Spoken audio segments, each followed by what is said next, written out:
RSS में 7 सरसंचालक हुए हैं, 6 ब्राह्मण, वो भी चित्पावन ब्राह्मण, वहां भी सीटें आरक्षित हैं। दलित नहीं बनना चाहिए सरसंचालक।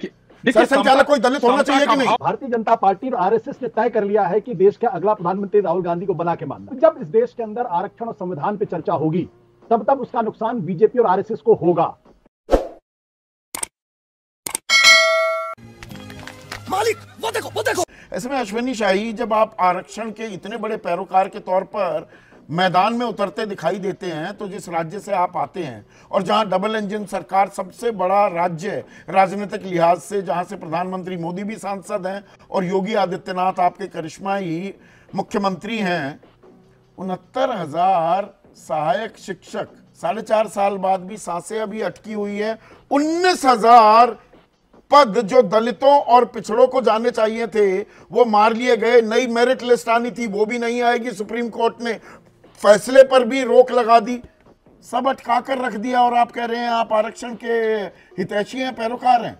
संदीप जी, मार लिए गए या दे दिए गए, ये तो माननीय सुप्रीम कोर्ट के उसमें है। उसके फैसले के बाद जो होगा, वो तो आपको और हमको कहने का कोई हक भी नहीं है सुप्रीम कोर्ट के आगे। अखिलेश यादव कह रहे हैं कह सकते 3 दिन में आप नई, एक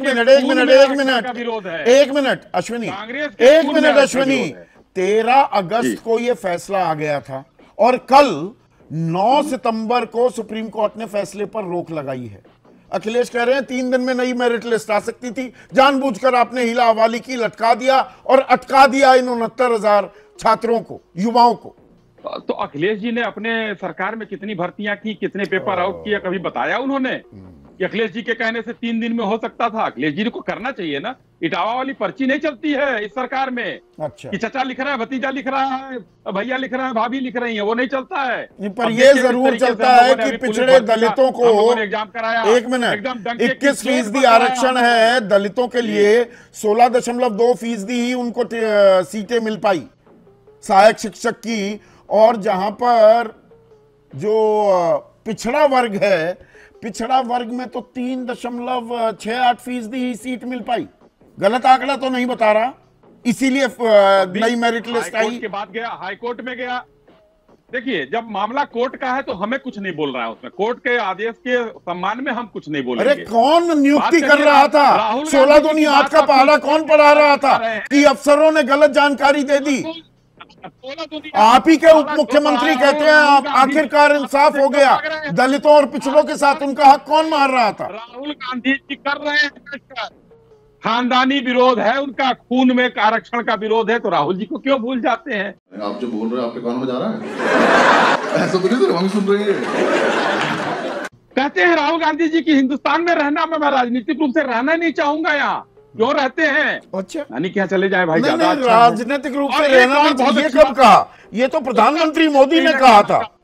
ये तो प्रधानमंत्री मोदी ने सोल में कहा था 2015 में। अरे आज राहुल गांधी जी ने कहा है, उसी इंटरव्यू का एक हिस्सा है। आप बताइए, क्या कहा है? मैं भेज दूंगा आपको। हाँ, क्या कहा है? दोबारा से बताइएगा प्लीज। मैं एक राजनीतिक के रूप में मैं भारत में रहना नहीं चाहता, मैं भेज दूंगा आपको। उसी अच्छा, और प्रधानमंत्री ने शंघाई में क्या कहा, टोरंटो में क्या कहा, सोल में क्या कहा? प्रधानमंत्री ने, हम जवाहरलाल, एक प्रधानमंत्री कह रहे हैं मुर्दे उखाड़ रहे हैं। अच्छा, ये गड़े मुर्दे हो गए। नहीं, आप जवाहरलाल नेहरू तक चले जाएंगे। मुर्दे उखाड़ रहे हैं। इंदिरा जी की बात करेंगे तो कहेंगे गड़े मुर्दे उखाड़ रहे हैं। हमारी चीजों को बड़ाई करिए आप। अच्छा, बड़ाई करें, वो समीक्षा करिए। अच्छा, बड़ाई करनी होती है, वही तो पूछ रहा हूं आपसे। वही तो मैं पूछ रहा हूं कि जिनको गंदगी करनी थी गंदगी कर गए, अब हम सफाई करने आ रहे हैं। पहले लोग सोचते थे अरे किस देश में पैदा हो गए, चलो यहां से निकल जाएं, वो ठीक थे। जिन 70 आईएएस की बात करते हैं 2015 में, देखिए सवाल का जवाब नहीं देंगे। आज 322 में 16, इतनी परिपक्वता तो आ जानी चाहिए ना। 140 करोड़ लोगों का हम देश है। अरे भाई, विश्व गुरु हैं हम बहुत चीजों में। हम अपनी कमजोरियों को अपने गिरेबान में झांक नहीं सकते। हर बात अपमान सम्मान पर आ जाएगी। एक डेटा, राहुल गांधी जी का एक डेटा और ले लीजिए, जो कहते हैं ना कि कुछ % लोगों के पास है। राजेश सरैया पद्मश्री SC कोटे से है और अब पति हिंदुस्तान के व्यापारी हैं। नथाराम इक्का मिलिंद दुक्का कांबले उदाहरण आप पद्मश्री देते हैं। रहेंगे। कल वो तो कल्पना रविशंकर सरोज, प्रसाद ने एक अशोक और ठाकरे, दिलचस्प बात कही। भगवान गवाई, एक ये दिलचस्प, सारे अरे लोग सुनिए ना, हमारी है। अश्विनी भाई सुनिए दिखते तो, नहीं है क्या? अरे सुनिए राहुल ना, गांधी जी को दिखते नहीं है ये लोग? अरे भाई दिखना चाहिए अरे इनको, राहुल सुनिए गांधी ना, जी को। अरे सुनिए इनके देखिए, ये रुक ही आरक्षण नहीं रहे। विरोधी थे, अरे आरक्षण रुक तो विरोधी थे जाइए, और रहेंगे। थांबा जी। रुको तो। वो रविशंकर प्रसाद एक और चीज बोले कि ये आरक्षण विरोधी इतने हैं, अपने लिए पर जगह आरक्षित करा लेते हैं, पद आरक्षित हैं। तो वो सरसंघ चालक की बात, वो तो प्राइवेट लिमिटेड कंपनी है तो आरक्षित रहेगा ही। अच्छा, आरक्षित रहेगा। जैसे आरएसएस में 7 सरसंघ चालक हुए हैं, 6 ब्राह्मण, वो भी चित्पावन ब्राह्मण, वहां भी सीटें आरक्षित हैं।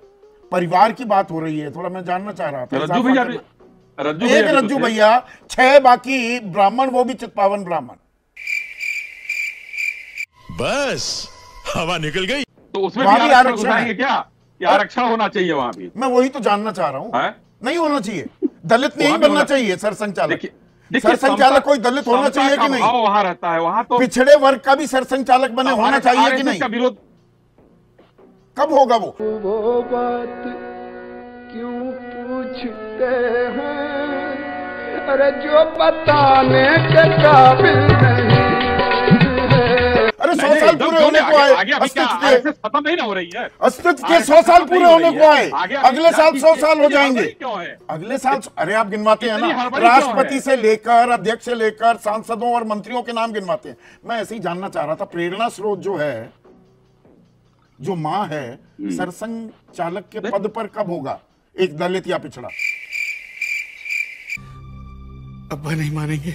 आरक्षण को लेकर बात बिल्कुल साफ हो जाएगी ना। खड़गे जी को देखिए, कांग्रेस भी एक वो करे ना कि कौन रहेगा उसका नेता, ये बताए ना। अरे आप सवाल आपसे पूछा जा रहा है, कांग्रेस कोई सत्ता में थोड़ा है, सत्ता में आप हैं, बोल के उनको फेंक दिया गया। सत्ता में आप हैं। आशुतोष को लाइए स्क्रीन पर। ये आरक्षण को लेकर लूज बॉल, नो बॉल फेंक दी राहुल गांधी ने, फ्री हिट दे दी है बीजेपी को, या बीजेपी को अभी बहुत से सवालों के जवाब देने हैं?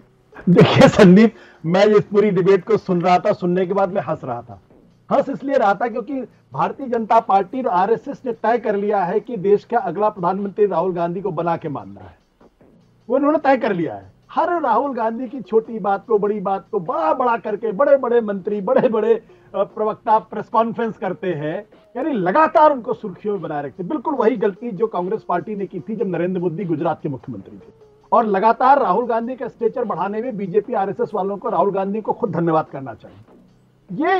ये जो वो है। और एक दूसरी बात यह है कि जब जब इस देश के अंदर आरक्षण और संविधान पे चर्चा होगी, तब तब उसका नुकसान बीजेपी और आरएसएस को होगा। ये बात भारतीय जनता पार्टी अभी नहीं समझ पा रही। पूरे चुनाव के अंदर प्रधानमंत्री जी ने बार बार कहा कि अगर बाबा साहब अंबेडकर भी आ जाए तो भी संविधान नहीं बदल सकते। लोगों ने उनकी बात को माना क्या? उत्तर प्रदेश में तो किसी ने नहीं उनकी बात को माना। अगर माना होता तो भारतीय जनता पार्टी को 33 सीटें नहीं मिलती और उनके सहयोगी के साथ 37 सीटें नहीं मिलती।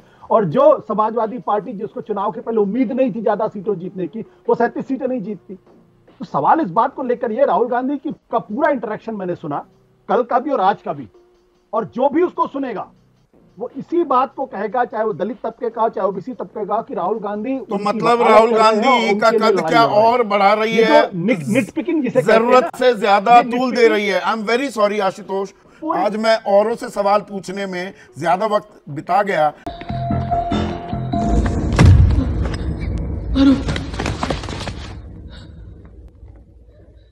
क्या हुआ? कुछ मुंह में घुसेड़ा, उसके बाद गले को उधेड़ के नाक से बाहर निकाला, उसके बाद मेरी बत्ती गुल हो गई। अब बताइए मैं क्या करूंगा? एक बहुत सिंपल सी टिप आपके साथ शेयर करती हूँ। अपने हाथ को इस तरीके से रखिए। If you look at this from your side, आपका लेफ्ट हैंड आपको बी के जैसे दिखेगा और राइट हैंड आपको डी के जैसे दिखेगा। B and D. B for थोड़ी मदद रखिए।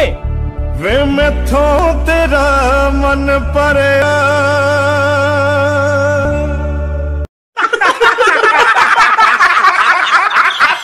खत्म, bye bye tata good bye गया ना ना ना, खत्म bye bye tata good bye गया।